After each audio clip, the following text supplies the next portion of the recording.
So NXT happened. Show started with Baron Corbin coming out, saying oh, he's tired of everybody from NXT that coming to the main roster thinking they know better, whatever. Say, oh, he paid his dues, and he was from NXT, even when it was came to the ground with the originals and blah blah blah. It says the NXT roster has gone soft and weak, especially the NXT champion Carmelo Hayes and blah blah blah. Saying how he's like a veteran. Like, I don't know. It's like, this is the guy who says that. Like, he's not even like the former NXT champion or whatever. But I don't hate like Baron Corbin as a person, but I just like I don't really find him entertaining, so I don't really care, you know. But obviously, like by logic, he's better than all these fucking indie people because they're all fucking boring as fuck. I mean, I'm not saying Baron Corbin, but at least he has like the more believability because of like the look or whatever, right?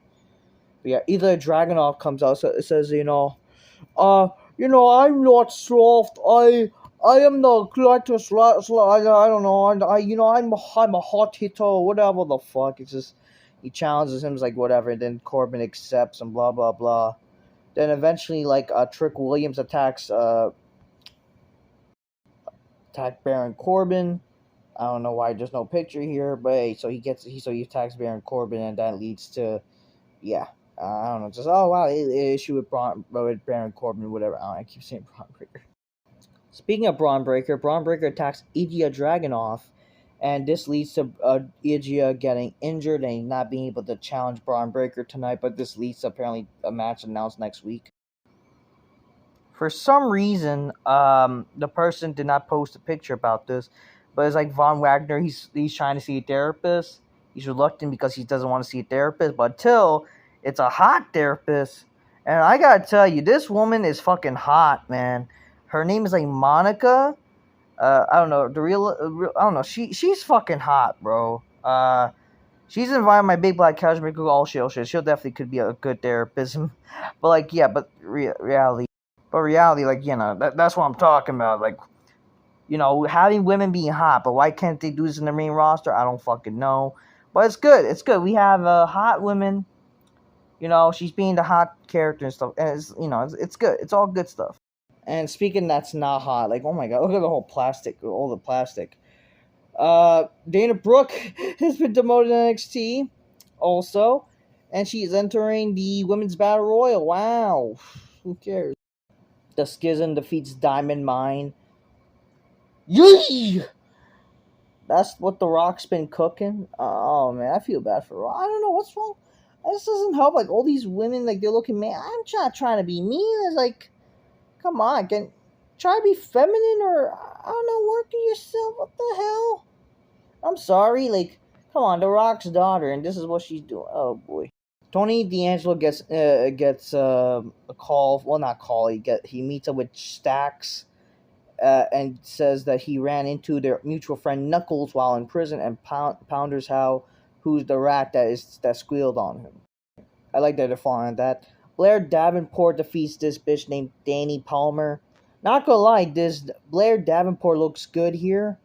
I didn't care, but at least she actually looked good here. I'm not gonna lie, it's not a bad look. I mean, she was never bad look. It's just like she didn't look like, like being Howard. But hey, at least she kind of looks good here. I'm not gonna lie. Good stuff. It bounced her up to being the big black cow, especially looks, I don't know, better, I guess, like, wrestling up. You know what I mean? Because of what happened, like Bron earlier, instead became Baron. I keep saying Bron. Baron Corbin instead faced Trick Williams, and he ends up defeating Trick Williams. Like it looked like during the match, Trick Williams got his leg injured. I mean, it didn't look. I mean, it's probably just kayfabe, but like, I don't know, something looked like it happened. But hey, that's what happened. It is what it is. We'll have to say. Oh yeah, I forgot to say, but Baron Corbin still has his stupid Happy Corbin music. It's like, that does not fit the character at all. Does not fit anything. It makes no sense. Mustafa Ali defeats Joe Gacy. After match, he is attacked by Schism, but then Wesley and Tyler Bate makes the save. And who gives a fuck? Noam Dar introduced his faction as the Meta 4. More like the Mega Gay 4. How about that? Eddie Trump defeats Damon Kemp. Who the fuck is Eddie Trump? And why is he defeating Damon Kemp, who's like a natural athlete? He's the brother of fucking Gable Steveson. Like, what the fuck is going on here? Scripps defeats Dabba-Kato with the help of Oxy. He defeats this guy? Out of the match, Dabba-Kato attacks both. How does this shit make any sense? Like, the fuck? This was announced for next week, guys. Baron Corbin versus Ilja Dragunov. Noah Dar versus Nathan Frazier for the Heritage Cup trophy.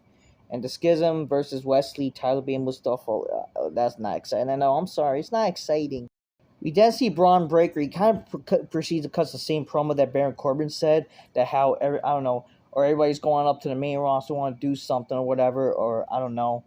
Like, everyone wants to be, like, the next big dog or whatever. But then Bron Breakker, he invites Seth Rollins to bring his world title. Like, he says, you've been on NXT. Bring your world title and put it online against me. So, Bron Breakker, he challenges Seth Rollins for the World Heavyweight title, but to be on NXT? Shouldn't this be a way to at least lead him to go on the main roster? And again, this is the world main roster. What? I mean, again, I don't have a problem with this idea. It just wouldn't it make sense that Bron Breakker goes to main roster and challenges him? But again, it's kind of too early, don't you think? Like, isn't this kind of too early? Like, I mean, shouldn't this is why Bron Breakker should have been brought up to the main roster already. Like, what the fuck? What, is this supposed to get, again, are they trying to get ratings with this shit? They're not going to get ratings for NXT. Why even put effort, honestly? They also announced the Great American Bash is happening. It's like, why? Why isn't the Great American Bash not happening on NXT? I mean, not NXT. Why is it not happening on, like, the main roster? Why is it got to be for some stupid Sunday show? Come on. And in the main event, Tia Hale wins the women's battle royal. I think Tiffany Stratton had like an interview earlier. Says, I don't know. Everyone has I have a Tiffany that, they're gonna win face me, but they're not gonna accomplish anything. I don't fucking know. Tia Hale wins the battle royal. She will face Tiffany Stratton for the women's title. It is what it is. I don't know. Good for her. I guess she's kind of cute, Yeah, she's around my big flat couch, I guess. So there's like a lot of chicks in this. I didn't care to see this. Like, I had to like leave, like, to the gym and stuff like that. But like, why was this the main event? I'm sorry, like, the women are not like big draws. Like, I don't know why they always do this. This is kind of one of the reasons why NXT won't draw much, because like you're trying to focus too much on the women, honestly. Even though they have hotter chicks, it's just like, come on. I don't know. And plus, the way you advertise is just too corny and cheesy too. Like, that's a problem. Like, you're trying to be hip. It's not cool, okay? I'm just saying. But anyways, that's NXT for you. It's like, whatever. So you got Dana Brooke being demoted to NXT and Bron Breakker challenging for that world title. Like, what? Okay then. So yeah, that's what happened. Yeah, Tia Hale wins the Battle Royal, and she's definitely not gonna win because she doesn't look credible, really. All right, that's all I'll say, people. That's NXT for you. Till next time, peace. Yeah, bye.